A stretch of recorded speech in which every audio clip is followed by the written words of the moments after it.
Hello दोस्तों, नमस्कार। मैं शैलेंद्र कुमार आप सभी का स्वागत करता हूं आपके अपने चैनल एग्री नॉलेज प्लस पर।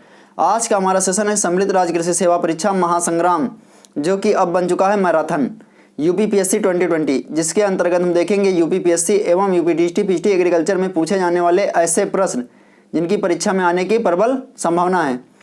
इस मैराथन सीरीज के 2 पार्ट ऑलरेडी हो चुके हैं, आज इसका ये 3rd पार्ट है। आइए आज के सेशन की शुरुआत करते हैं मोटिवेशनल कोट्स के साथ। मोटिवेशनल कोट्स है, जो मुस्कुरा रहा है उसे दर्द ने पाला होगा, जो चल रहा है उसके पाँव में छाला होगा। जो मुस्कुरा रहा है उसे दर्द ने पाला होगा, जो चल रहा है उसके पाँव में छाला होगा। बिना संघर्ष के इंसान चमक नहीं सकता, जो जलेगा उसी दिए में उजाला होगा। ठीक है दोस्तों, आइए देखते हैं पहला क्वेश्चन जो रहा आपकी स्क्रीन पर। श्री नरेंद्र मोदी किस नंबर के प्रधानमंत्री हैं? इसके ऑप्शंस हैं 13वें, 14वें नंबर के, 15वें, लास्ट है 48 नंबर के। आप लोग बताएंगे इसका सही जवाब क्या होगा। जी हाँ, इसका सही जवाब होगा सी, 15वें नंबर के। ठीक है, ये चीज़ आप लोग ध्यान रखेंगे। वर्तमान जो लोकसभा चल रही है वो कौन सी लोकसभा है? 17वीं। ठीक है, ये चीज़ भी आप लोग ध्यान रखेंगे, 17वीं लोकसभा। ठीक है, अब हम यहाँ पे बात कर लेते हैं किसकी? 13वें नंबर पे। 13वें नंबर का संवैधानिक पद पर कौन है? 13वें नंबर पे, 13वें नंबर पे देखा जाए तो होंगे उपराष्ट्रपति। कौन है? उपराष्ट्रपति एम वेंकैया नायडू। ठीक है, आप लोग ध्यान रखेंगे। 14वें नंबर पे राष्ट्रपति श्री रामनाथ कोविंद जी जो हैं वो 14वें नंबर के राष्ट्रपति हैं। अब बात आती है 48 नंबर के जो हैं वर्तमान समय में हमारे यहाँ के जो सुप्रीम कोर्ट के मुख्य न्यायाधीश हैं NV रमन्ना जी, वो 48 नंबर के मुख्य न्यायाधीश हैं। ये चीज़ भी आप लोग ध्यान रखेंगे। आइए आगे बढ़ते हैं और नेक्स्ट क्वेश्चन देखते हैं। नेक्स्ट क्वेश्चन है, व्यक्तिगत रूप से ओलंपिक में पहला पदक जीतने वाली भारतीय महिला कौन है? MC मैरी कॉम, सेकंड है कर्णम मल्लेश्वरी, PV सिंधु और मीराबाई चानू। आप लोग बताएंगे इसका सही जवाब क्या होगा। जी हाँ, इसका सही जवाब होगा कर्णम मल्लेश्वरी। कर्णम मल्लेश्वरी जो है भारत की पहली भारतीय महिला हैं जिन्होंने ओलंपिक में क्या जीता था? कांस्य पदक जीता था। कौन सा पदक जीता था? कांस्य पदक। ये भी आप लोग ध्यान रखेंगे, कांस्य पदक। ये MPPSC का जो अभी हाल ही में एग्जाम हुआ है उसमें यही प्रश्न आया था, इसलिए हमने इसमें डाल दिया है। ठीक है, और यहाँ पे एक चीज़ और आप लोग देख लीजिए, ये कब जीती थी? ये सन 2000 में। कहाँ पे? सिडनी ओलंपिक में इन्होंने जीता था। ठीक है, ये चीज़ ध्यान रखेंगे। वर्तमान समय में कर्णम मल्लेश्वरी जी क्या हैं? दिल्ली सरकार के द्वारा इन्हें क्या बनाया गया है? खेल विश्वविद्यालय, दिल्ली खेल विश्वविद्यालय का कुलपति।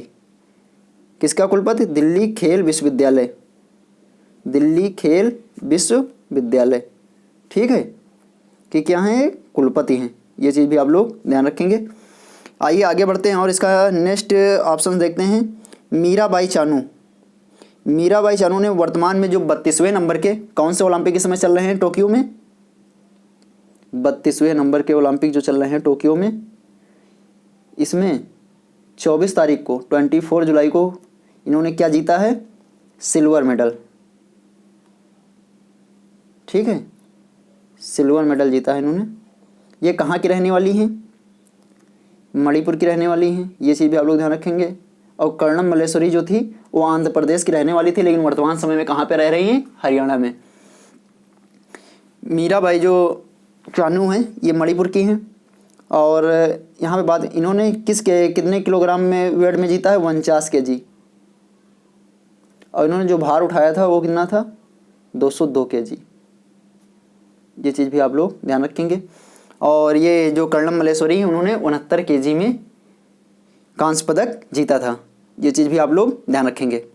आइए आगे बढ़ते हैं और नेक्स्ट क्वेश्चन देखते हैं। एमसी मैरी कॉम, इनके बारे में जान लेते हैं। एमसी मैरी कॉम जो 32वां ओलंपिक चल रहा है टोक्यो में, जापान टोक्यो में, इसमें क्या थी? ध्वजवाहक। ध्वजवाहक भारत की ओर से ध्वजवाहक जो थी MC Mary Kom plus Manpreet,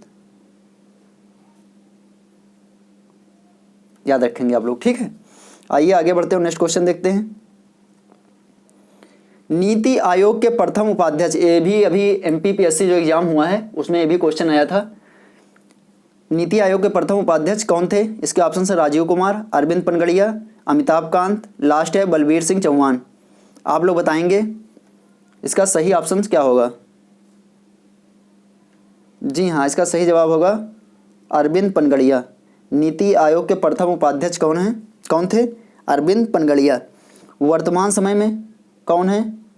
Rajiv Kumar. वर्तमान समय में कौन है? राजीव कुमार हैं। और अमिताभ कांत क्या हैं नीति आयोग में? CEO, ठीक है। बलबीर सिंह चौहान का क्या है वर्तमान समय में? 21वें विधि आयोग के अध्यक्ष हैं। किसके अध्यक्ष हैं? 21वें विधि आयोग, इंपॉर्टेंट है, ध्यान रखना, ठीक है। 21वें विधि आयोग के वर्तमान अध्यक्ष कौन है? बलबीर सिंह चौहान है। राजीव कुमार वर्तमान नीति आयोग के क्या है? उपाध्यक्ष हैं। अरविंद पनगड़िया प्रथम नीति आयोग के उपाध्यक्ष हैं। और इसका अध्यक्ष कौन होता है नीति आयोग का? नीति आयोग का जो अध्यक्ष होता है भारत का प्रधानमंत्री होता है। ये चीज़ भी आप लोग ध्यान रखेंगे। नीति आयोग की स्थापना कब होती है? 1 जनवरी 2015, ठीक है। ये सत्र भी आप लोग ध्यान रखेंगे क्योंकि ये इंपॉर्टेंट है। और इसी को नीति आयोग को ही सरकार का थिंक टैंक कहा जाता है। इसका पुराना नाम क्या था? योजना आयोग था, ठीक है। आइए आगे बढ़ते हैं और नेक्स्ट क्वेश्चन देखते हैं। नेक्स्ट क्वेश्चन है, वर्तमान समय में प्रसार भारती बोर्ड के अध्यक्ष कौन है? Doctor S Suryaprakash, second Shashi Shekhar Vempati, Jaideep Bhatnagar, last है अभीक सरकार। आप लोग बताएंगे इसका सही जवाब क्या होगा?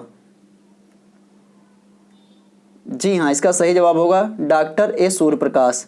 ये क्या हैं? वर्तमान में प्रसार भारती बोर्ड के अध्यक्ष हैं। ये इसलिए यहाँ पे डाला गया है क्योंकि अभी जो विश्व रेडियो दिवस मनाया गया था वो कब मनाया गया था? 23 जुलाई। 23 जुलाई को क्या मनाया गया था? रेडियो दिवस, ठीक है। इसलिए यहाँ पे क्वेश्चन डाल दिया गया है।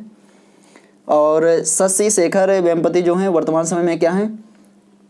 प्रसार भारती बोर्ड के CEO हैं। क्या हैं? CEO, ठीक है। ये चीज़ भी ध्यान रखेंगे। अब बात कर लेते हैं जयदीप भटनागर। जयदीप भटनागर जो हैं आकाशवाणी के क्या है? महानिदेशक हैं, ठीक है। ये चीज़ भी आप लोग ध्यान रखेंगे। आकाशवाणी के महानिदेशक कौन है? जयदीप भटनागर, महानिदेशक, ठीक है। अब बात करते हैं अभीक सरकार की। अभीक सरकार क्या है? अभीक सरकार वर्तमान में PTI के अध्यक्ष हैं। PTI, इसका पूरा नाम है प्रेस ट्रस्ट ऑफ इंडिया। ये चीज़ भी आप लोग ध्यान रखेंगे। इसके अध्यक्ष हैं अभीक सरकार। आइए आगे बढ़ते हैं और नेक्स्ट क्वेश्चन देखते हैं।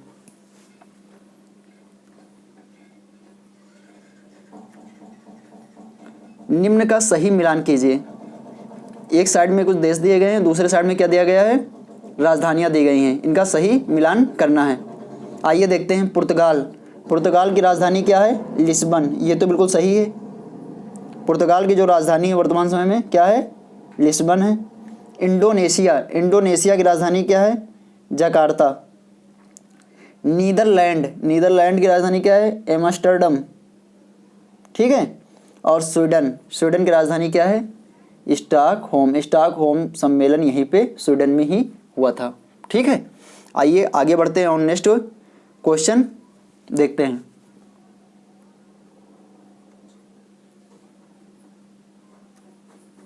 नेक्स्ट क्वेश्चन है, सामुदायिक विकास योजना के प्रत्येक इकाई में गांव की संख्या होती थी, ठीक है। कितनी होती थी? 136, 500, 100 या 64। आप लोग बताएंगे इसका सही जवाब क्या होगा? जी हाँ, इसका सही जवाब होगा 100। सामुदायिक विकास योजना के प्रत्येक इकाई में गांवों की संख्या कितनी निर्धारित की गई थी? 100 निर्धारित की गई थी। अब बात करते हैं सामुदायिक विकास कार्यक्रम, वही CDP, कम्युनिटी डेवलपमेंट प्रोग्राम। ये चीज़ भी आप लोग ध्यान रखेंगे, ठीक है। और जिसकी शुरुआत कब हुई थी? 2 अक्टूबर 1952, समुदाय विकास योजना जो कार्यक्रम 2 अक्टूबर 1952 में होती है। 64 ये क्या है, 64 नंबर जो दिया गया है ये इटावा पायलट प्रोजेक्ट के अंतर्गत जो गांव निर्धारित किए गए थे वो कितने थे, 64 गाँव में ये शुरू की गई थी इटावा पायलट प्रोजेक्ट। ठीक है, आइए आगे बढ़ते हैं और नेक्स्ट क्वेश्चन देखते हैं। एक वर्षीय फसल चक्र में चारे बरसीम की फसल चक्र सघनता कितने प्रतिशत होगी? आप लोग बताएंगे इसका सही जवाब क्या होगा। 200%, 300%, 150%, 123% या 133%? बताइए इसका सही जवाब क्या होगा। जी हाँ, इसका सही जवाब होगा 200%। क्या होगा, 200%। ये फसल चक्र सघनता कैसे निकालते हैं, ये एक वर्षीय, यहाँ पे ये दे दिया गया, लेकिन आगे जब एग्जाम में आपसे क्वेश्चन पूछा जाएगा वहाँ पे ये नहीं दिया गया होगा कि ये एक वर्षीय फसल चक्र है या द्विवर्षीय। वहाँ पे आपको देखना होगा ये कितने वर्षीय फसल चक्र के अंतर्गत आता है, उसके बाद आप उसको उसकी सघनता जो है फसल चक्र सघनता निकालेंगे। फसल चक्र सघनता को इंग्लिश में क्या कहते हैं, क्रॉप रोटेशन इंटेंसिटी। ठीक है, CRI। ठीक है, इज इक्वल टू क्या होता है, फसल चक्र में फसलों की संख्या। क्या होता है, फसल चक्र में फसलों की संख्या। ठीक है, फसलों की संख्या होती है ऊपर, और नीचे क्या होता है, फसल चक्र के वर्ष। फसल चक्र के वर्ष और इंटू 100। ठीक है, आइए यहाँ पे देखते हैं ये कैसे निकाला गया है। यहाँ पे फसल चक्र में फसलों की संख्या कितनी है, चारा और बरसीम है 2। ठीक है, अपान फसल चक्र कितने वर्षीय है, 1 वर्षीय इंटू 100। ठीक है, इज इक्वल टू कितना हो जाएगा, 200। आइए आगे बढ़ते हैं और एक दूसरा देखते हैं, इस पर ज़्यादा समझ में आप लोगों को आ जाएगा। 300%। मान लीजिए धान है, गेहूं है, ठीक है, और एक फसल मान लीजिए मूंग है, ये भी 1 वर्षीय फसल चक्र है। इसकी फसल चक्र सघनता हम निकालते हैं, कितने वर्षीय है, 1 वर्षीय। एक फसलें कितनी हैं, 3 गुणे 100, इसकी फसल सघनता कितनी हो जाएगी, 300%। ठीक है, अब यहीं पे हम बात कर लेते हैं द्विवर्षीय फसल चक्र की। द्विवर्षीय फसल चक्र की मान लीजिए कोई फसलें आप लोग ले लीजिए, जैसे कपास, एक अच्छा एग्जाम्पल लेकर आप लोगों को हम समझा रहे हैं। कपास है, जैसे मटर, ठीक है, पड़ती भूमि, इसके बाद किसकी फसल ले जा रही, गेहूं। अब यहाँ पे देख लीजिए 1 वर्षीय तो यही हो जाएगी। ठीक है, और 1 वर्ष में क्या हो जाएगा, मटर, फिर पड़ती छोड़ दी गई, फिर उसके बाद क्या लिया जा रहा है, गेहूं। ठीक है, तो ये द्विवर्षीय फसल चक्र है। तो यहाँ पे फसलों की संख्या कितनी है, 1 2, पड़ती यहाँ पे नहीं जोड़ी जाती है, 2 3। ठीक है, 3 हो जाएगी।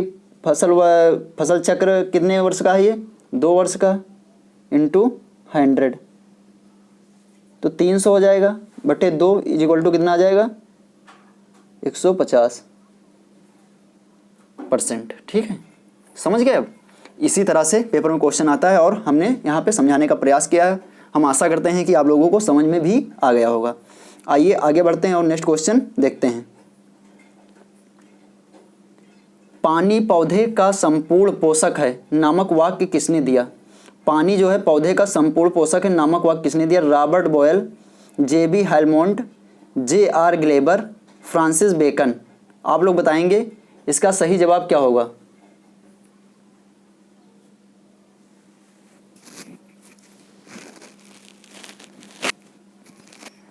जी हाँ, इसका सही जवाब होगा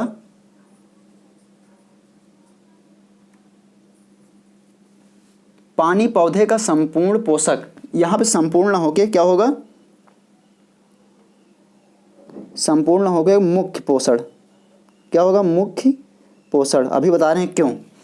मुख्य पोषण की बात जो कही थी वो किसने कही थी?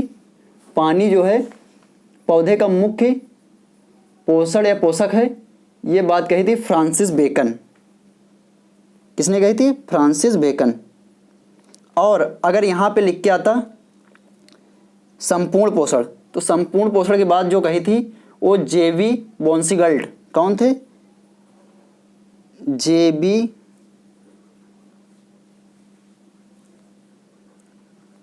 बोन्सीगल्ट, ठीक है।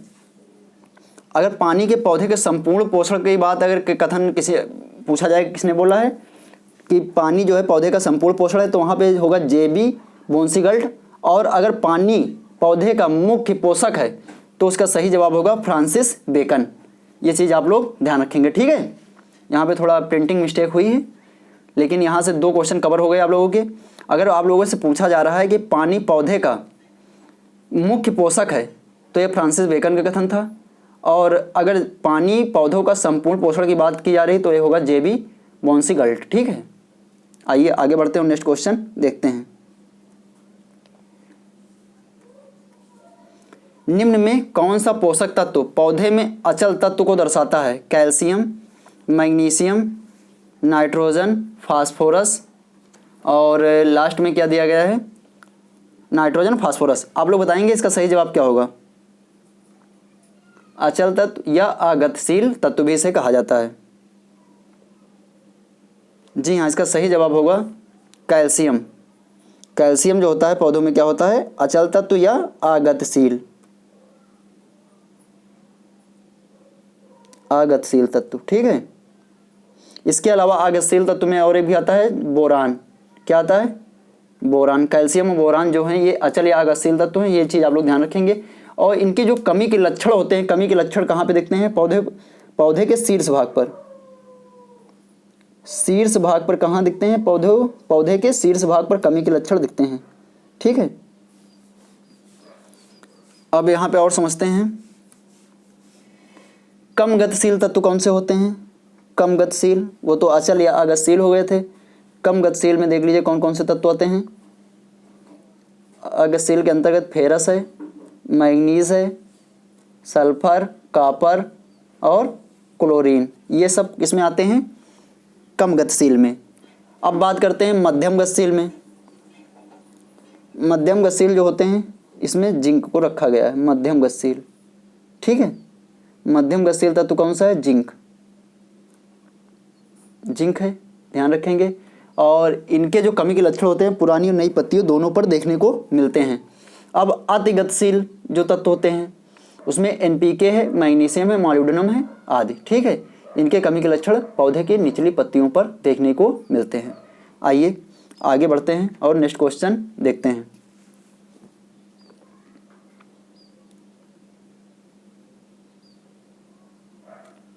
नेक्स्ट क्वेश्चन है, पौधे के लिए कौन से पोषक तत्व को एनर्जी करेंसी का नाम दिया गया है? इसके ऑप्शंस हैं पोटास, मॉलिब्डेनम, नाइट्रोजन या फास्फोरस। आप लोग बताएंगे इसका सही जवाब क्या होगा?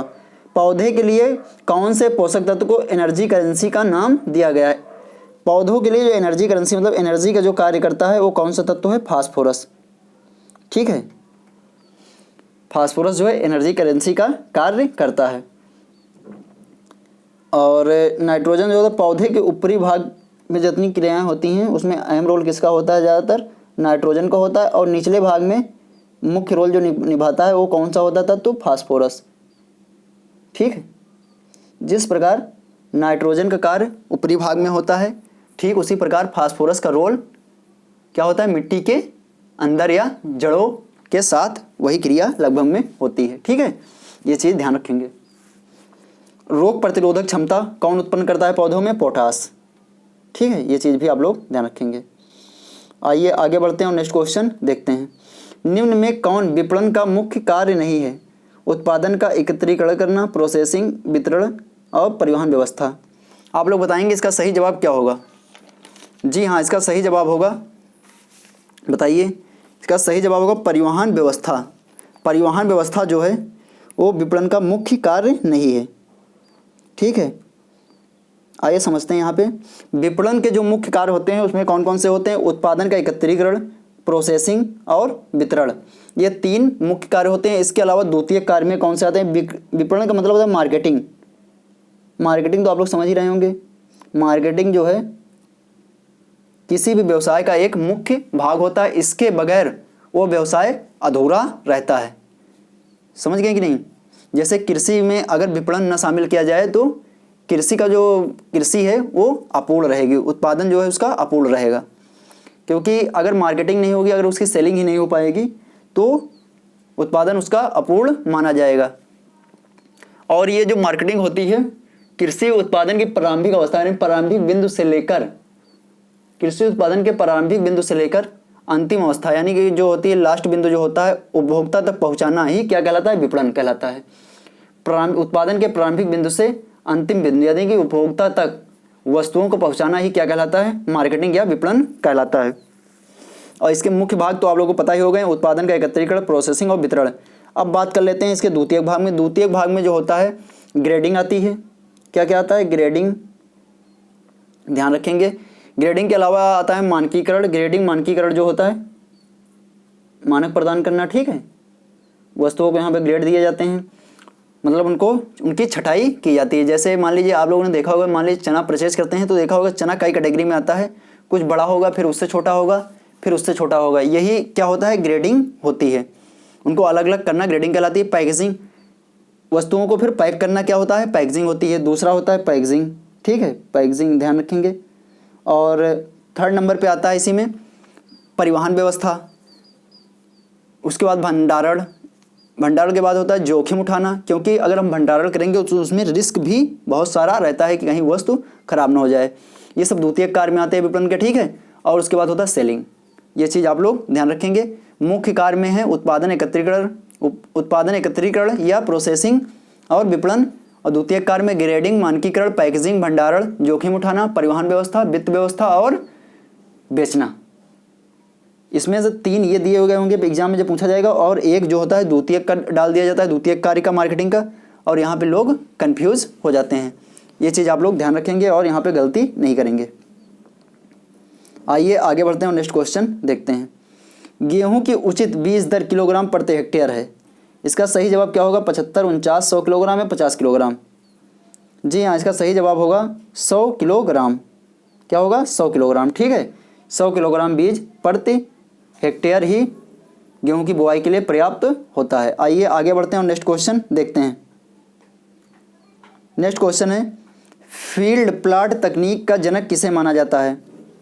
यहाँ पे ऑप्शन है जेबी, बोन्सीगल्ट, लीबिक, रामानुज और लास्ट में है पुष्कर नाथ। आप लोग बताएंगे इसका सही जवाब क्या होगा।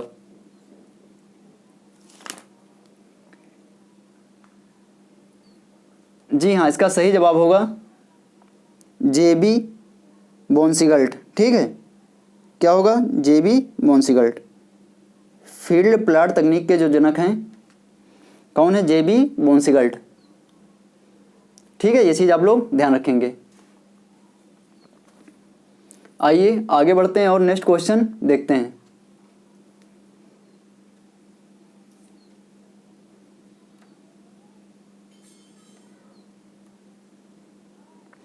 मृदा उर्वरता एवं उर्वरक पुस्तक किसने लिखी थी। इसके ऑप्शंस है NC Brady, Tisdale et al, M.A. Roy या किसी ने भी नहीं। आप लोग बताएंगे इसका सही जवाब क्या होगा। जी हाँ, मृदा उर्वरता एवं उर्वरक पुस्तक के लेखक कौन है, टिस्डेल एट ऑल। इंपॉर्टेंट है, ध्यान रखेंगे, ठीक है। आइए आगे बढ़ते हैं और नेक्स्ट क्वेश्चन देखते हैं।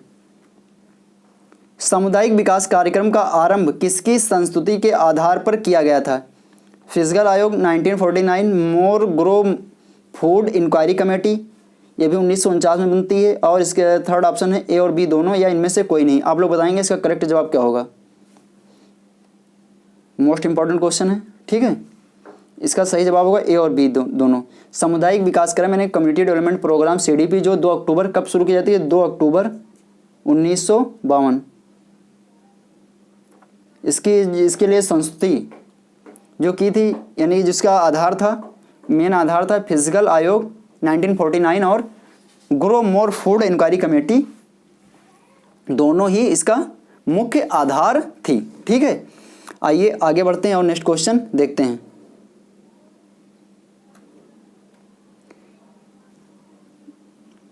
मृदा pH में वृद्धि किस ऋतु में अवलोकित होती है, गर्मी, सर्दी, जायद या मानसून? आप लोग बताएंगे इसका सही जवाब क्या होगा।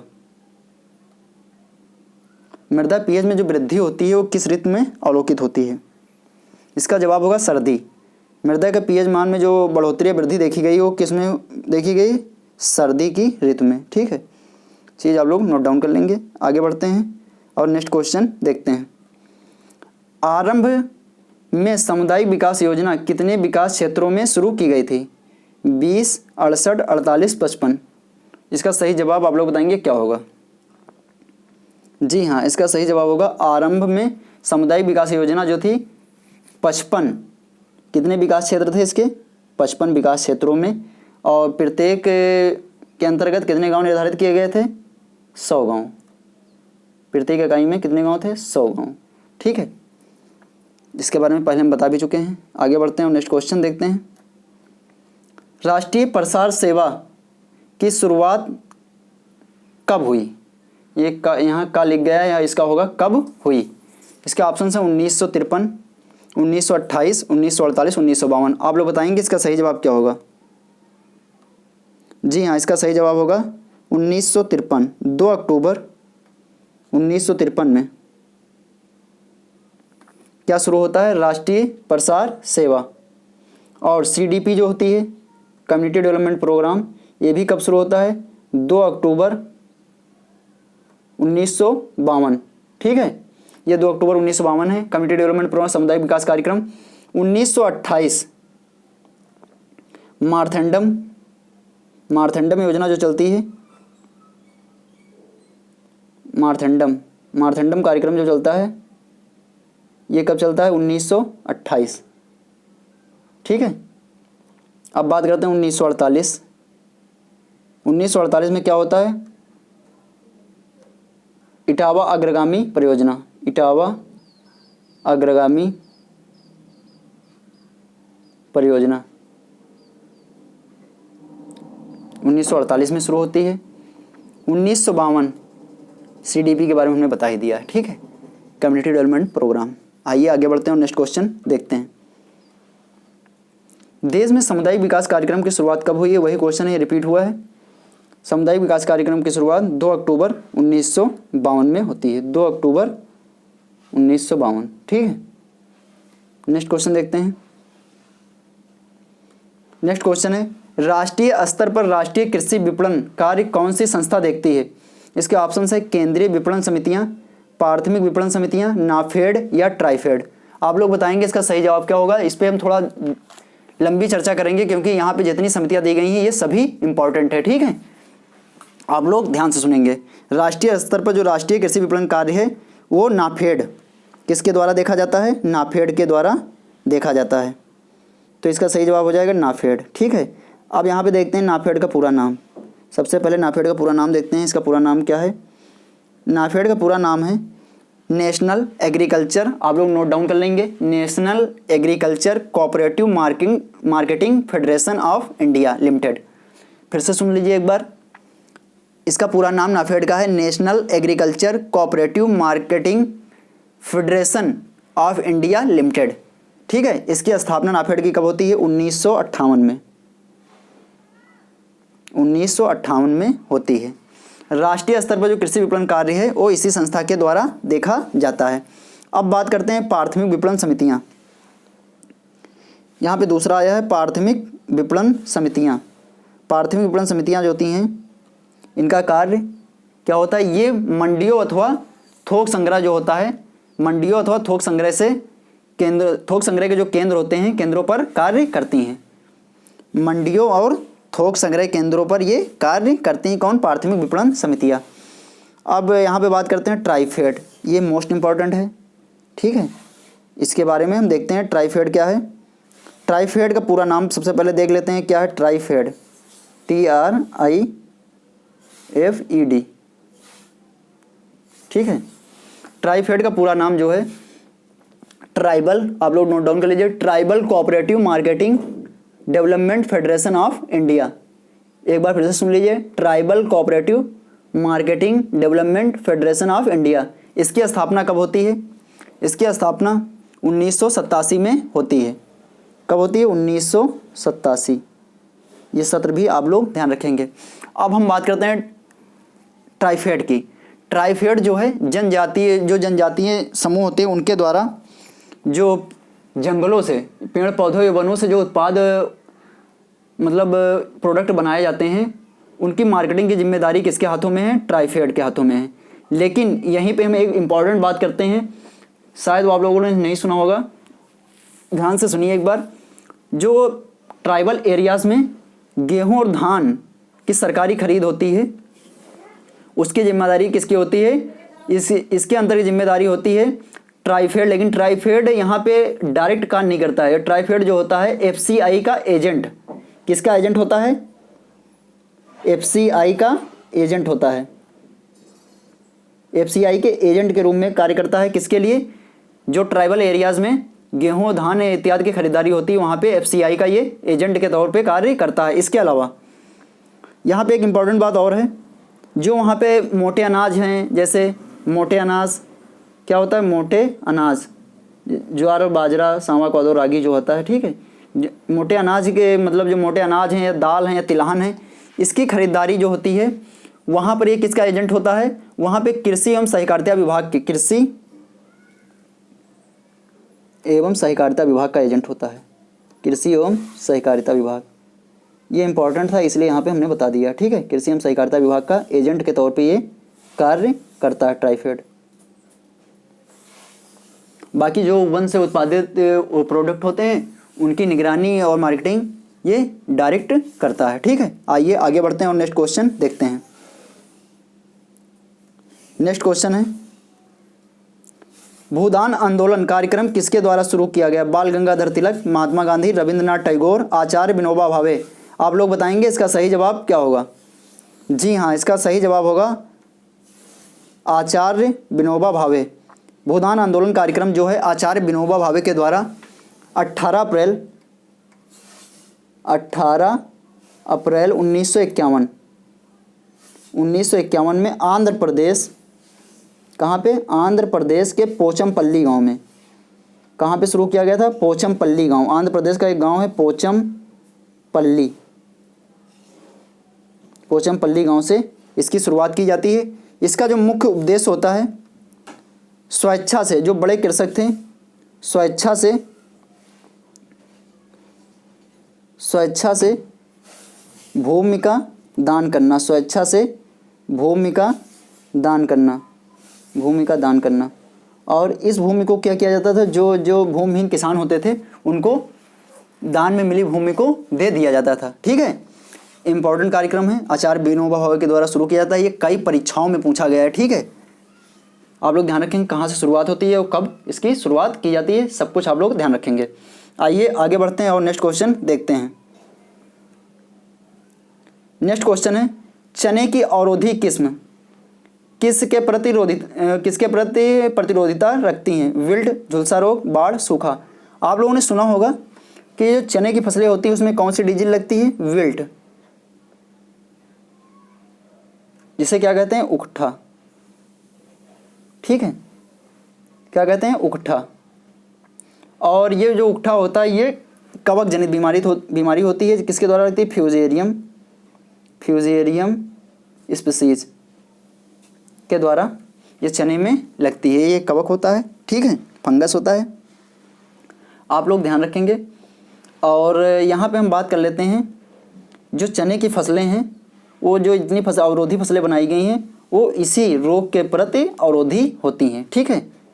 आइए आगे बढ़ते हैं और नेक्स्ट क्वेश्चन देखते हैं। कौन सा पोषक तत्व पौधे में परोक्ष रूप से सूखा या ड्राउट प्रतिरोधिता दर्शाता है? सूखा या ड्राउट की प्रतिरोधिता जो दर्शाता है वो कौन सा तत्व होता है जो पौधों में ड्राउट को दर्शाता है? ड्राउट प्रतिरोधिता को दर्शाता है। Potash, zinc, nitrogen, phosphorus. जी हाँ, इसका सही जवाब होगा फास्फोरस। फास्फोरस जो होता है ये मुख्य पोषक तत्व के अंतर्गत आता है। मुख्य पोषक तत्व के अंतर्गत कौन है? NPK, ठीक है। ये चीज़ आप लोग ध्यान रखेंगे। और ये सूखा या ड्राउट के प्रति प्रतिरोधिता दर्शाता है पौधों में। आइए आगे बढ़ते हैं और नेक्स्ट क्वेश्चन देखते हैं। 1 टन कितने किलो के बराबर होता है? 2240, 907, 1000 या 100? आप लोग बताएंगे इसका सही जवाब क्या होगा। आप लोगों ने सोचा होगा कि ये इतना इजी प्रश्न यहाँ पे क्यों डाल दिया गया है, और आप लोग इसका जवाब क्या देंगे 1000 ना। लेकिन 1000 यहाँ पे सही नहीं होगा, क्योंकि हम लोग जो यूज करते हैं, मान लीजिए लोकल में जो यूज किया जाता है वर्तमान समय में, वो क्योंकि एक कुंतल बराबर कितना होता है 100 किलोग्राम, 1 टन में कितना होता है 10 कुंटल, 10 कुंटल, ठीक है। और 1 टन में कुंटल किलो कितने हो जाएंगे 1000 किलोग्राम। आप लोग ये सोच रहे होंगे यही बताएंगे, लेकिन प्रश्न इसलिए यहाँ पे रखा गया है क्योंकि जब परीक्षाओं में पूछा गया है तो वहाँ पे इसका सही जवाब होता है 907, क्योंकि यहाँ पे जो इसकी वैल्यू होती है 1 टन की, 1 टन जो होता है ये होता है 907.85 किलोग्राम। इसे शॉर्ट टन भी कहते हैं। क्या कहते हैं? Short ton. तो एग्जाम में अगर आता है तो आप लोग 1000 किलोग्राम न लगा के इसका सही जवाब क्या देंगे 907 किलोग्राम, क्योंकि अगर 1000 किलोग्राम पूछना होता तो यहाँ पे ये प्रश्न न डाला जाता। ठीक है, आइए आगे बढ़ते हैं और नेक्स्ट क्वेश्चन देखते हैं।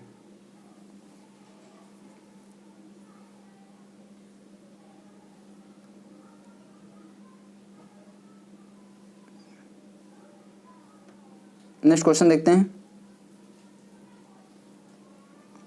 पौधे में पत्तियों के किनारे बैंगनी रंग के प्रदर्शित होना किस पोषक तत्व की कमी को दर्शाता है? बोरान, लोहा, पोटास या फास्फोरस? इसका बहुत अच्छा एग्जाम्पल अभी हम आप लोगों को देंगे। यहाँ पर आप लोग इसकी कमी को स्पष्ट रूप से देख सकते हैं। इसका सही जवाब होगा फास्फोरस। फास्फोरस की जब कमी होती है पौधों के किनारे पत्तियों पर बैंगनी रूप में प्रदर्शित होती है। जो सरसों का पौधा होता है, सरसों के पौधों पर आप लोगों अगर ना देखा होगा तो अब की बार देख लेना कि सरसों के पौधों की जो पत्तियां होती हैं, पत्तियों का ये किनारा जो होता है ये अक्सर किस कलर का हो जाता है? बैंगनी कलर का। और ये ज़्यादातर पुरानी पत्तियों पर देखने को मिलता है। कौन सी पत्तियों पर देखने को मिलता है? पुरानी पत्तियों पर देखने को मिलता है, क्योंकि फास्फोरस की जो कमी होती है, फास्फोरस किस में आता है? अति गतिशील तत्व में आता है, और इसकी जो कमी होती है पत्तियों की निचली, पौधों की निचली पत्तियों पर देखने को मिलती है। ठीक है, क्योंकि एनपीके और मैग्नीशियम के मोलिब्डेनम के बारे में अभी हमने आप लोगों को बताया भी था कि इसकी जो कमियां होती हैं पौधों की निचली पत्तियों पर देखने को मिलती हैं। उसी के अंतर्गत फास्फोरस आता है। आप लोग जब देखेंगे तो जब सरसों की पत्तियां देखेंगे, पुरानी पत्तियां, तो उसमें साइड का जो किनारा होगा इसका, बिल्कुल ये किनारा जो होगा वो किस कलर का हो जाता है? बैंगनी कलर का या पर्पल कलर का हो जाता है। ठीक है, इसे आप लोग स्पष्ट रूप से सरसों के खेत में देख सकते हैं। आइए आगे बढ़ते हैं और नेक्स्ट क्वेश्चन देखते हैं। क्योंकि मान लीजिए जी ये फास्फोरस की कमी होता है, उसके लिए एक इंडिकेटर के भांति कार्य करता है सरसों का पौधा। आइए आगे बढ़ते हैं। भारत में जमींदारी प्रथा किसके काल में लागू हुई थी? इसके ऑप्शंस हैं, इसके ऑप्शंस क्या हैं?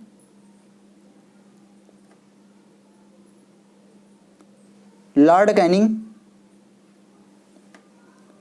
Canning, Cornwallis, Thomas Munro, Bentinck. आप लोग बताएंगे इसका सही जवाब क्या होगा? जी हाँ, इसका सही जवाब होगा कॉर्नवालिस, लॉर्ड कॉर्नवालिस। जमींदारी प्रथा जो आई थी वो किसके काल में आई थी? Lord Cornwallis. यहाँ से एक क्वेश्चन यूपी पीसीएस में अक्सर पूछा जाता है, इसलिए इसके बारे में थोड़ा चर्चा कर लेते हैं। आइए देखते हैं किसके काल में आई थी? Lord Cornwallis. ठीक है, ये चीज़ तो आप लोग ध्यान रखेंगे। और कब आई थी? 1793। ये सत्र आप लोग जरूर ध्यान रखेंगे। 1793 में जमींदारी प्रथा आती है लॉर्ड कॉर्नवालिस के काल में। और ये कहाँ से प्रारंभ होती है? ये पश्चिम बंगाल से प्रारंभ होती है। बाद में ये कहाँ आंध्र प्रदेश, चेन्नई और बनारस क्षेत्र में भी फैल जाती है। और इसके अंतर्गत जो भारत में कुल क्षेत्रफल था जमींदारी प्रथा के अंतर्गत वो कितना था? 25%। ठीक है, अब हम बात करते हैं थॉमस मुनरो की। थॉमस मुनरो जो थे, इनके शासनकाल में कौन सी प्रथा आई थी जमींदार की, भूमि सुधार की? इसके अंतर्गत रैयतवाड़ी। कौन सी? रैयतवाड़ी। इनके शासनकाल में कौन सी व्यवस्था थी? रैयतवाड़ी। ये कब आती है? ये आती है 1792। सत्र ध्यान रखेंगे 1792। और ये कहाँ से शुरू होती है? तमिलनाडु क्षेत्र से, तमिलनाडु मद्रास, ठीक है, तमिलनाडु या मद्रास। और इसके अंतर्गत जो कुल क्षेत्रफल था वो लगभग में 36% था, ठीक है। अब यहाँ पे एक और नाम आ रहा है बेंटिंग का, विलियम बेंटिंग। विलियम बेंटिंग के शासनकाल में कौन सी प्रथा चली थी? महलवाड़ी प्रथा, महलवाड़ी, ठीक है। ये क्या चलती है? 1833 में। लेकिन अगर इसी प्रथा को, महलवाड़ी प्रथा जो है, कभी कभी यहाँ पे विलियम बेंटिंग का नाम ना लिखकर यहाँ पे एक नाम और आप लोगों को देखने को मिलेगा, उनका नाम था हल्ट मैकेंजी, ठीक है। कभी कभी कौन सा नाम आता है? हल्ट मैकेंजी, क्योंकि जो प्रस्ताव लाए थे इसका, महलवाड़ी प्रथा जो थी उसका प्रस्ताव जो लाए थे वो हल्ट मैकेंजी लाए थे। तो कभी कभी वहाँ पे ऑप्शन में विलियम बेंटिंग ना मिलके हल्ट मैकेंजी मिलता है, और इसमें से आप लोगों को जो मिलेगा वो वही सही होगा, दोनों साथ में कभी नहीं आएंगे, ठीक है। ये चीज़ भी आप लोग ध्यान रखेंगे। और ये सर्वाधिक क्षेत्रफल, ये भारत के सर्वाधिक क्षेत्रफल पर लागू थी, 39% क्षेत्रफल को कवर करती थी। और ये कहाँ से शुरू हुई थी? अवध प्रांत जो था और आगरा, ठीक है, यहीं से ये प्रारंभ हुई थी। आइए आगे बढ़ते हैं और नेक्स्ट क्वेश्चन देखते हैं।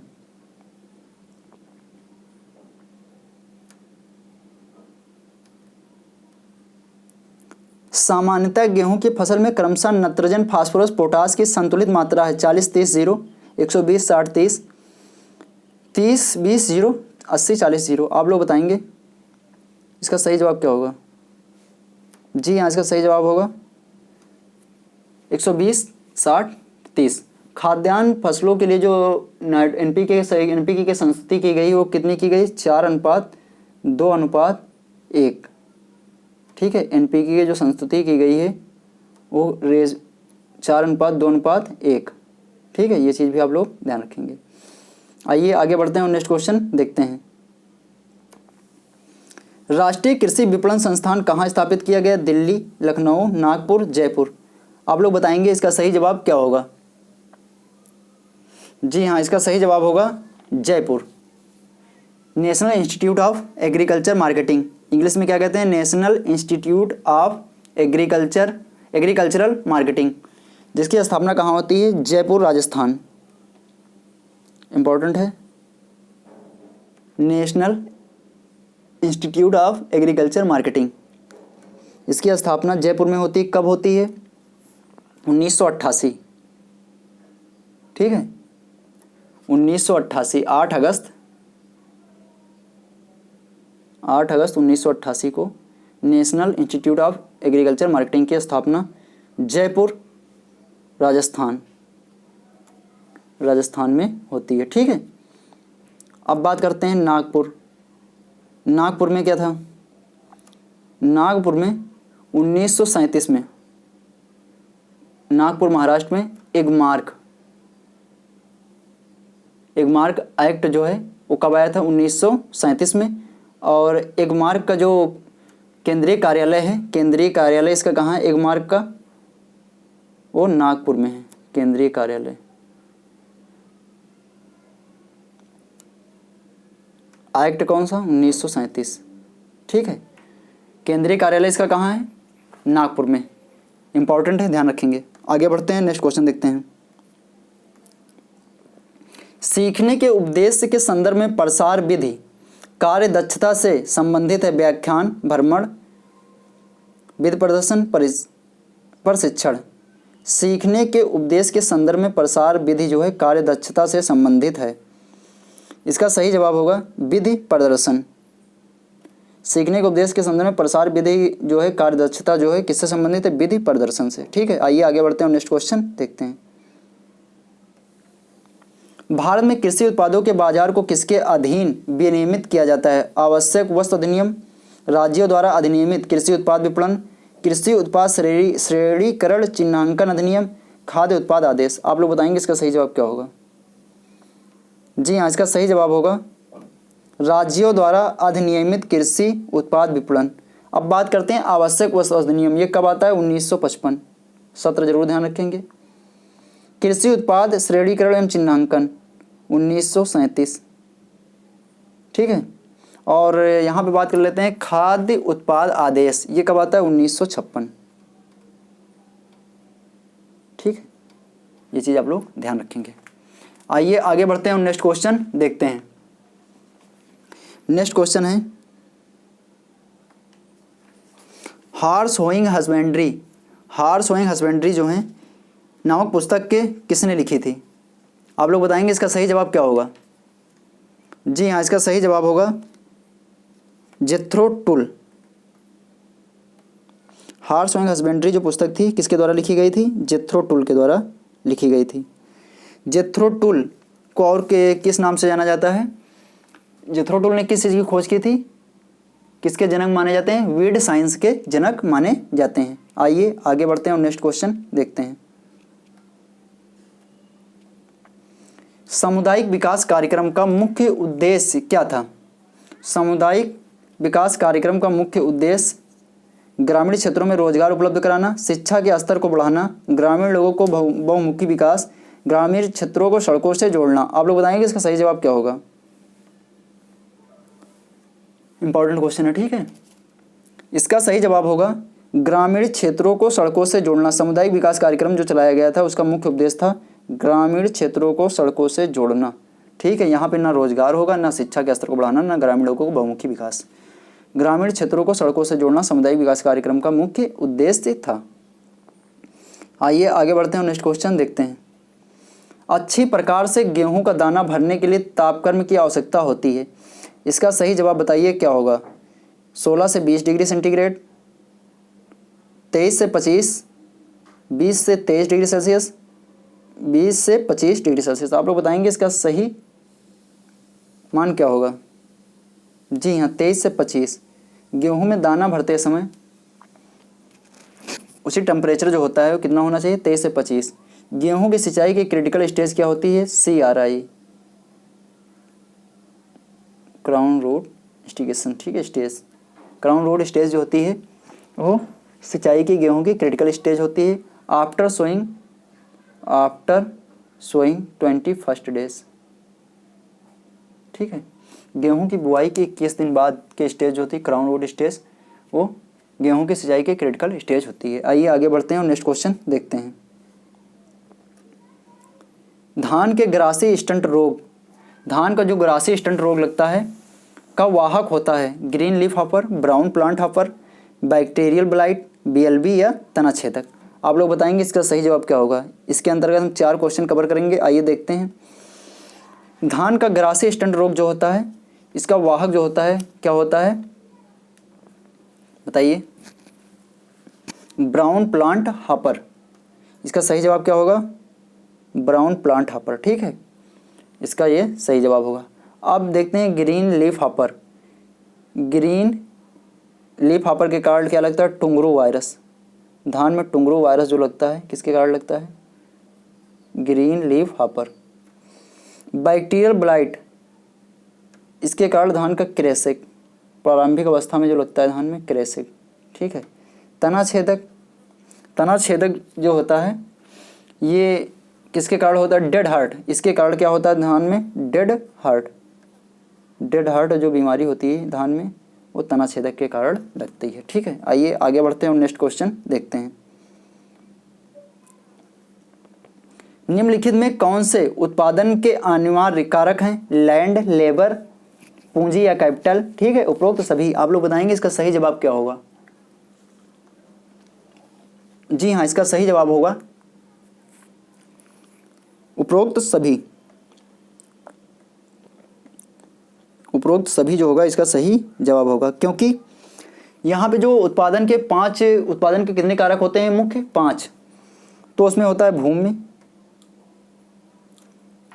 श्रम, पूंजी होती है, भूमि होता है, श्रम होता है, पूंजी होती है, संगठन होता है और उद्यम यानी कि इंटरप्राइजेस। संगठन को क्या कहते हैं? Organisation. Land, labour, capital, organisation और इंटरप्राइजेस। ये 4 मुख्य उत्पादन के कारक होते हैं। इसी में भूमि को क्या माना गया है? प्राकृतिक साधन माना गया है। ठीक है, प्राकृतिक साधन किसे माना गया है? भूमि को माना गया है, जो मतलब इनकम जनरेट करती है। और यहाँ पे एक महत्वपूर्ण बात होती है कि हम भूमि का जो भौगोलिक पूर्ति है उसको तो हम बढ़ा नहीं सकते हैं, लेकिन क्या कर सकते हैं? फसल उत्पादन को हम बढ़ा सकते हैं। किस प्रकार? भूमि का मतलब सघन पद्धति जो होती है भूमि फसलों की, उसको अपनाकर हम क्या कर सकते हैं? उत्पादन को बढ़ा सकते हैं। ठीक है, अब दूसरे नंबर पे बात आती है श्रम की। श्रम जो होता है, श्रम एक सक्रिय उत्पादन साधन होता है। ठीक है, क्या होता है? ये सक्रिय उत्पादन का एक साधन होता है। और यहीं पे क्वेश्चन पूछा जाता है कि उत्पादन के कारकों में सक्रिय उत्पादन का साधन क्या होता है? तो इसका सही जवाब होगा श्रम। ठीक है, और एक क्वेश्चन यहीं पे ऐसे पूछा जाता है कि मतलब उत्पादन के 5 कारकों में कौन सा कारक सक्रिय कारक या सक्रिय कारक नहीं है या निष्क्रिय होता है? तो उसका सही जवाब होगा पूंजी। पूंजी को कुछ लोग क्या समझते हैं मनी, यानी कि पैसे से मतलब तुलना करने लगते हैं। ऐसा कुछ नहीं होता है। पूंजी जो होती है, पूंजी के अंतर्गत हमारे सभी संसाधन, जैसे हमारी मशीनरी हैं और उर्वरक हैं, बिल्डिंग हैं, जो सब कुछ होता है ये भूमि है, ये सब क्या किसके अंतर्गत आती हैं? पूंजी के अंतर्गत आती हैं। पूंजी को भी 3 भागों में बांटा गया है। जैसे स्थिर पूंजी होती है, ठीक है, वो भूमि है, उसमें बिल्डिंग है, ये सब किस पूंजी के अंतर्गत आती हैं? स्थिर पूंजी के अंतर्गत आती हैं। और सेकंड नंबर पे आता है कार्यशील पूंजी। कार्यशील पूंजी के अंतर्गत मजदूरी है, उर्वरक है इत्यादि, ये जो आती हैं किसके अंतर्गत आती हैं? कार्यशील पूंजी के अंतर्गत आती हैं। और मशीनरी जो आती है, इसे डूबती हुई पूंजी की संज्ञा दी गई है, क्योंकि इसमें दिन प्रतिदिन इसकी कीमत घटती रहती है और इसमें घिसावट भी होती है। ठीक है, इसलिए इसे डूबती हुई पूंजी की संज्ञा दी गई है। ठीक है, आइए आगे बढ़ते हैं और नेक्स्ट क्वेश्चन देखते हैं। इंपॉर्टेंट क्वेश्चन था, इसलिए इस पर थोड़ा चर्चा की गई है।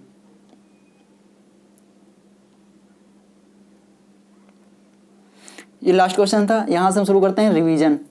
ठीक है, आइए देखते हैं, फटाफट रिवीजन करते हैं। निम्न में से कौन सी व्यक्ति संपर्क की विधि नहीं है? ऑफिस कॉल, टेलीफोन कॉल, व्यक्तिगत पत्र, सर्कुलर पत्र। आप लोग बताएंगे इसका सही जवाब क्या होगा? इसका सही जवाब होगा सर्कुलर पत्र। ठीक है, आइए आगे बढ़ते हैं और नेक्स्ट क्वेश्चन देखते हैं। इसके बारे में चर्चा नहीं करेंगे क्योंकि इसके बारे में कल चर्चा हो चुकी है। निम्न प्रसार विधियों में कौन सी विधि दृश्य माध्यम नहीं है? Slide, model, chart, poster. आप लोग बताएंगे इसका सही जवाब क्या होगा? इसका सही जवाब होगा चार्ट। चार्ट जो है ये दृश्य माध्यम में नहीं आता है। ठीक है, आइए आगे बढ़ते हैं और नेक्स्ट क्वेश्चन देखते हैं। नेक्स्ट क्वेश्चन है, वर्तमान समय में कैबिनेट सचिव कौन है? वर्तमान समय में जो कैबिनेट सचिव हैं वो राजीव गाबा हैं, अजय कुमार भल्ला क्या हैं? गृह सचिव हैं, टीवी सोमनाथन वित्त सचिव हैं, अजय कुमार क्या हैं? ये वर्तमान समय में रक्षा सचिव हैं। आइए आगे बढ़ते हैं, यहाँ पे होगा राजीव गाबा, ध्यान रखेंगे। ठीक है, राजीव गाबा होगा इसका सही जवाब। आगे बढ़ते हैं, नेक्स्ट क्वेश्चन देखते हैं। हल्दी का वैज्ञानिक नाम है सीडियम गवाजावा, कैरिका पपाया, माइलन्स पोमिला या करक्यूमा लौंगा। आप लोग बताएंगे इसका सही जवाब क्या होगा? इसका सही जवाब होगा करक्यूमा लौंगा। ठीक है, माइलस पोमिला सेब का है, कैरिका पपाया का है, सीडियम गवाजावा अमरूद का है साइंटिफिक नेम। ठीक है, आगे बढ़ते हैं। कृषि वन पशुपालन एक साथ प्रबंधन क्या कहलाता है? वन चारागाह पद्धति, उद्यानिकी चारागाह पद्धति, कृषि वन चारागाह पद्धति। इसका सही जवाब होगा सी। क्या होगा? सी, कृषि वन चारागाह पद्धति। आगे बढ़ते हैं, नेक्स्ट क्वेश्चन देखते हैं। निम्न में कौन सी असंस्थागत संचार की विधि है? रेडियो, पत्रिकाएं, स्थानीय नेता। स्थानीय नेता जो हैं ये किसके अंतर्गत रखे गए हैं? असंस्थागत संचार की विधि के अंतर्गत रखे गए हैं। आइए आगे बढ़ते हैं, नेक्स्ट क्वेश्चन देखते हैं। दीमक के नियंत्रण हेतु किस कीटनाशी की अनुशंसा की गई है? Dimethoate नीमबेसिडिन, मेथाइलोडेमेटॉन, chlorpyrifos. इसका सही जवाब होगा क्लोरोपाइरीफास।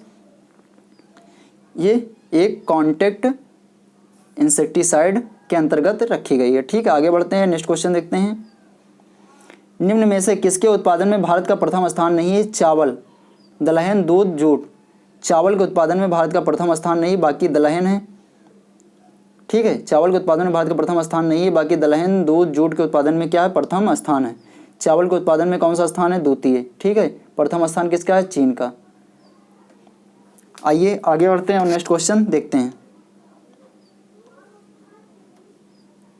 आंवले में कसैलापन किसके कारण होता है? टैनिन, एजोलिक, गैलिक, पॉलीफिनॉल, मार्मेलोडसिन या इमाइलेडिन। आप लोग बताएंगे इसका सही जवाब क्या होगा? इसका सही जवाब होगा टैनिन, एजोलिक, गैलिक और पॉलीफिनॉल। ये 4 नाम दिए गए, चारों नाम एग्जाम में पूछे गए हैं, इसलिए यहाँ पे हमने चारों सेट कर दिए हैं।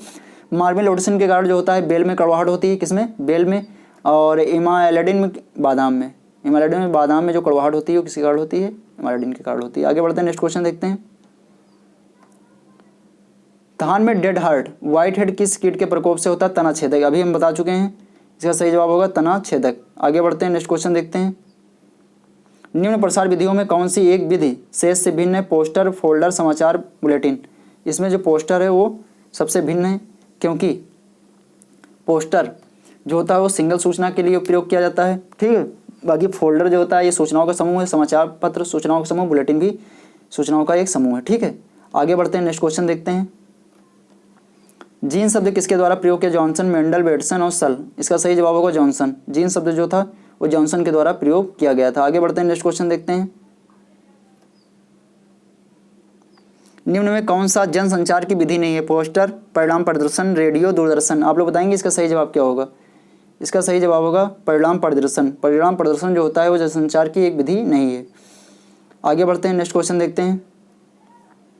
पिनाका किसके द्वारा निर्मित किया गया मल्टी बैरल रॉकेट सिस्टम है? भारत, रूस, अमेरिका, इजराइल। इसका सही जवाब होगा भारत। पिनाका जो है भारत द्वारा निर्मित एक मल्टी बैरल रॉकेट सिस्टम है। आगे बढ़ते हैं, नेक्स्ट क्वेश्चन देखते हैं। प्लाईवुड हेतु उपयोगी वृक्ष है? नीम, अर्डू, देसी बबूल, सिरस। आप लोग बताएंगे इसका सही जवाब क्या होगा? इसका सही जवाब होगा अर्डू। अर्डू। ठीक है, आगे बढ़ते हैं, नेक्स्ट क्वेश्चन देखते हैं। डेपोक विधि में धान की नर्सरी रोपाई के लिए कितने दिन में तैयार हो जाती है? ये फिलीपींस के द्वारा निकाली गई धान नर्सरी की एक विधि है। ये इसके अंतर्गत 11 से 14 दिनों में रोपाई के लिए तैयार हो जाते हैं। धान की रोपाई ट्रांसप्लांटिंग के कितने दिन बाद प्रोपेनिल स्टाम्प F34 खरपतवारनाशी का प्रयोग करना चाहिए? इसका सही जवाब होगा 6 से 8 दिन। इसके अलावा इसमें पेट्राक्लोर है, ठीक है, ब्यूटाक्लोर है, इत्यादि का भी प्रयोग धान में खरपतवारनाशी के रूप में किया जाता है। आगे बढ़ते हैं, नेक्स्ट क्वेश्चन देखते हैं। नोजल किसका भाग है? Rotary duster, cyano gas pump, hand compressor sprayer. इसका सही जवाब होगा हैंड कंप्रेसर स्प्रेयर। ठीक है, आगे बढ़ते हैं, नेक्स्ट क्वेश्चन देखते हैं। अच्छे संचार माध्यम की विशेषताओं के संदर्भ में कौन सा कथन गलत है? संदेश के उद्देश्य को पूरा करने वाला हो, सफलतापूर्वक श्रोता तक पहुंचने वाला हो, ये तो सही है। श्रोताओं की संख्या के अनुरूप हो, ये भी सही है। जटिल व खर्चीला हो, ये गलत है। क्या गलत है इसमें? जटिल व खर्चीला हो। आगे बढ़ते हैं, नेक्स्ट क्वेश्चन देखते हैं। एकल बहुगुणित पॉलीपोलाइड को जो विभिन्न स्रोतों से जैसे विभिन्न प्रजातियों से गुणसूत्र सेट रखता है वो कहलाता है स्वबहुगुणिता, असहगुणिता, परबहुगुणिता। इसका सही जवाब होगा परबहुगुणिता।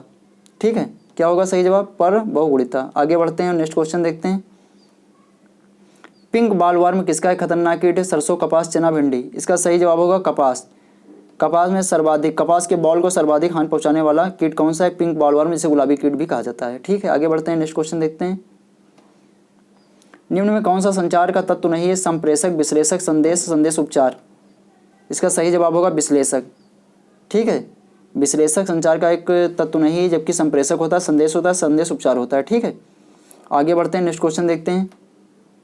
धान की नर्सरी तैयार करने की आदर विधि वेट मेथड रोपाई के लिए पौध तैयार हो जाती है 14 दिनों में, 15 से 20 दिन, 20 से 25 और 25 से 30। इसका सही जवाब होगा 20 से 25 दिन।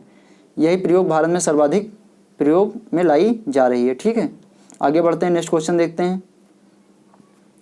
किस जीव के आनुवंशिक पदार्थ में अचानक परिवर्तन के कारण उपार्जित विभिन्नता क्या कहलाती है? संकर, बायोटाइप, उत्परिवर्तन, एल्बिनो। उत्परिवर्तन, म्यूटेशन, जिसे इंग्लिश में क्या कहा जाता है? म्यूटेशन कहा जाता है, उत्परिवर्तन या म्यूटेशन। ठीक है, आगे बढ़ते हैं, नेक्स्ट क्वेश्चन देखते हैं। निम्न में कौन सा युग्म सही सुमेलित नहीं है? जनसमूह प्रदर्शनी, व्यक्तिगत खेत घर संपर्क, समूह मेला, जनसमूह अखबार। इसका सही सुमेलित जो नहीं है वो कौन सा है? समूह मेला। आगे बढ़ते हैं, नेक्स्ट क्वेश्चन देखते हैं। गेहूं के भ्रूणपोष एंडोस्पर्म में गुणसूत्र संख्या कितनी होती है?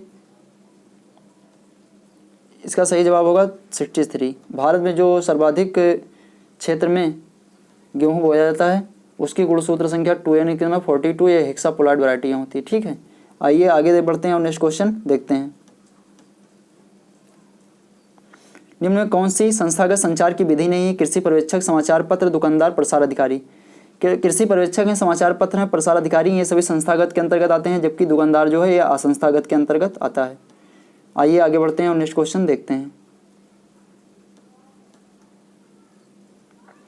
F1 संकर की जनकों पेरेंट्स के ऊपर जो श्रेष्ठता कहलाती है वो प्रभाविता, संकर ओज, क्रॉसिंग ओवर या इनमें से कोई नहीं। इसका सही जवाब होगा संकर ओज। ठीक, आगे बढ़ते हैं, नेक्स्ट क्वेश्चन देखते हैं।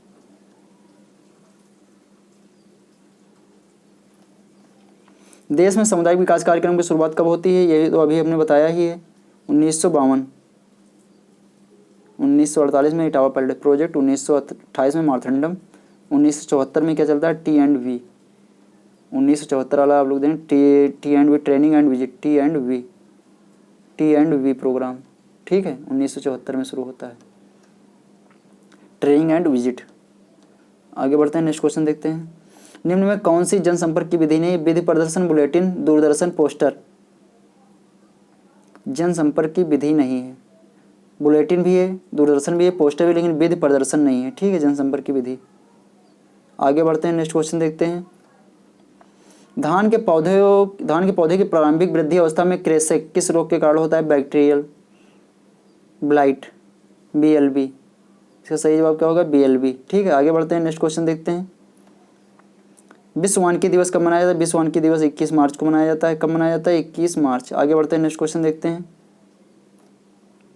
मूल्यांकन के लाभ के संदर्भ में कौन सा कथन गलत है? दिशाबोध, सुधार का सुझाव, उत्साह में कमी, उत्तरदायित्व का विकास। इसका सही जवाब होगा उत्साह में कमी।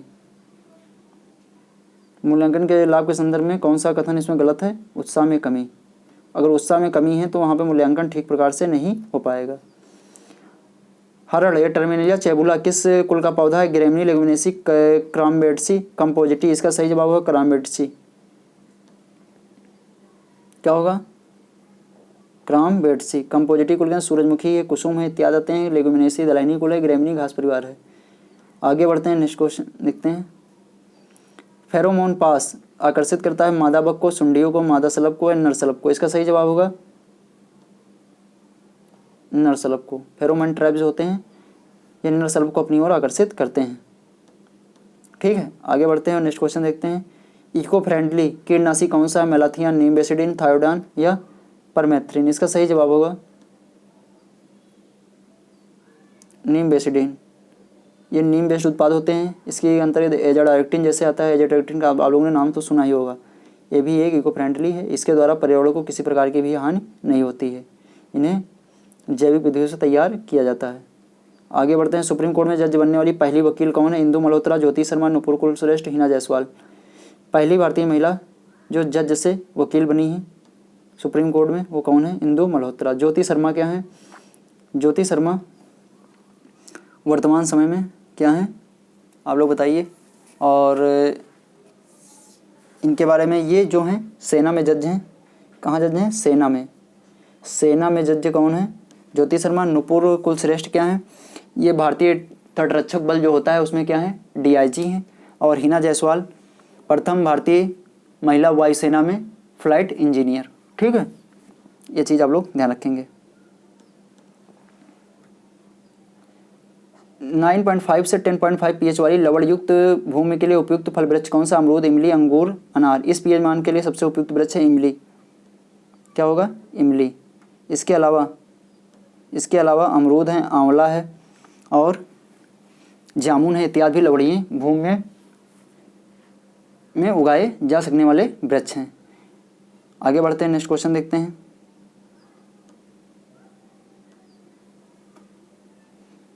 ठीक है, आज के सेशन में यहीं तक। आगे हम कंटिन्यू करेंगे नेक्स्ट वीडियो में। अगर आपको आज का सेशन अच्छा लगा हो तो लाइक करना और ज़्यादा से ज़्यादा लोगों तक शेयर करना और हमारे चैनल को सब्सक्राइब करना। Thank you.